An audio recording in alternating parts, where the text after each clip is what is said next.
Iman kepada Rasulullah adalah meyakini dengan sepenuh hati bahwa Rasul itu benar-benar utusan Allah yang ditugaskan untuk membimbing umatnya ke jalan yang benar. Rasul adalah manusia pilihan Allah SWT yang diangkat sebagai utusan untuk menyampaikan firman-Nya kepada umat manusia agar dijadikan pedoman hidup. Tujuan diutusnya Rasul dan Nabi adalah menyampaikan tauhid sebagai suri teladan dan menyampaikan ilmu syariat Allah SWT. Tugas Rasul Allah menyampaikan ajaran agama Islam kepada umatnya, membimbing manusia kepada kebaikan, membawa kabar gembira surga dan peringatan neraka. Kemudian memperbaiki kondisi umatnya, memberikan teladan yang baik, menegakkan syariat Allah dan mempraktekannya di tengah umat manusia. Sifat-sifat Rasulullah. Sidik, berkata benar, amanah dapat dipercaya, tablik menyampaikan, fatonah pandai. Ulul azmi, para rasul memiliki keteguhan hati dan kesabaran yang tinggi. 1 Nabi Nuh, 2 Nabi Musa, 3 Nabi Ibrahim. Keempat, Nabi Isa, dan kelima Nabi Muhammad SAW. Nabi Nuh berdakwah selama kurang lebih 950 tahun. Sebagaimana disebutkan dalam Al-Quran surat Al-Ankabut ayat 14. Dan sesungguhnya kami telah mengutus Nuh kepada kaumnya.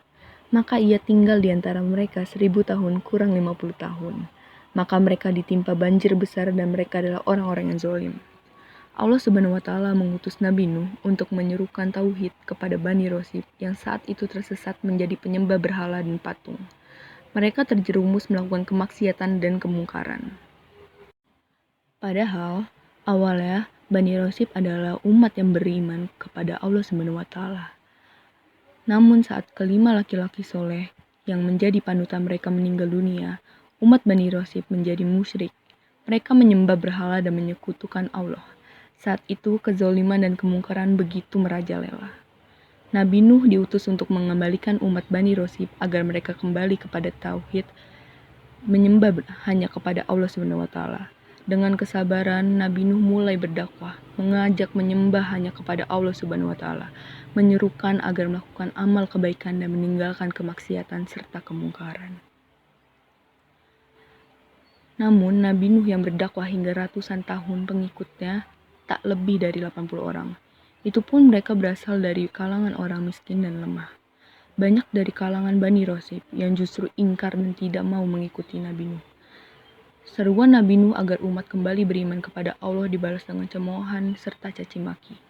Bahkan mereka mengejek dan menghina Nabi Nuh sebagai seorang yang pendusta. Tetap sabar dan teguh pendirian meski dakwanya banyak mendapat penolakan padahal sudah berlangsung selama ratusan tahun. Rasul yang mendapat gelar Ulul Azmi itu senantiasa bertawakal kepada Allah Subhanahu wa Ta'ala. Dia serahkan sepenuhnya kepada Allah Subhanahu wa Ta'ala tentang nasib umat Bani Rosib. Saat itulah Allah memerintahkan kepada Nabi Nuh agar membuat sebuah bahtera atau kapal besar. Bahtera itu nantinya akan digunakan untuk mengangkut umat Nabi Nuh dan hewan-hewan.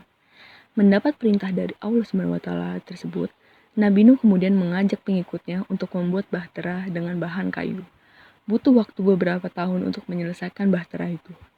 Bani Rosib pun mengejek dan mencemooh Nabi Nuh serta pengikutnya yang membuat bahtera padahal sedang di musim kemarau. Namun, Nabi Nuh dan pengikutnya tetap meneruskan pekerjaan mereka. Setelah bahtera selesai dibuat, hujan lebat serta angin kencang dan banjir bandang melanda daerah yang ditempati Bani Rosib. Nabi Nuh dan pengikutnya serta sejumlah hewan naik ke bahtera yang sudah dibuat. Mereka selamat dari banjir bandang yang melanda. Adapun kaum Bani Rosib yang ingkar dengan seruan Nabi Nuh tidak selamat. Istri dan anak Nabi Nuh termasuk yang tidak selamat lantaran tak mau menuruti seruan Nabi Nuh alaihissalam. Allah Subhanahu wa Ta'ala berfirman kepada dalam Al-Quran surat Yunus ayat 73. Lalu mereka mendustakan Nuh, maka kami selamatkan dia dan orang-orang bersamanya di dalam bahtera, dan kami jadikan mereka itu pemegang kekuasaan dan kami tenggelamkan orang-orang yang mendustakan ayat-ayat kami. Maka perhatikanlah bagaimana kesesudahan orang-orang yang diberi peringatan itu. Nabi Nuh alaihissalam bersama pengikutnya yang beriman pun selamat dari hujan lebat dan banjir besar.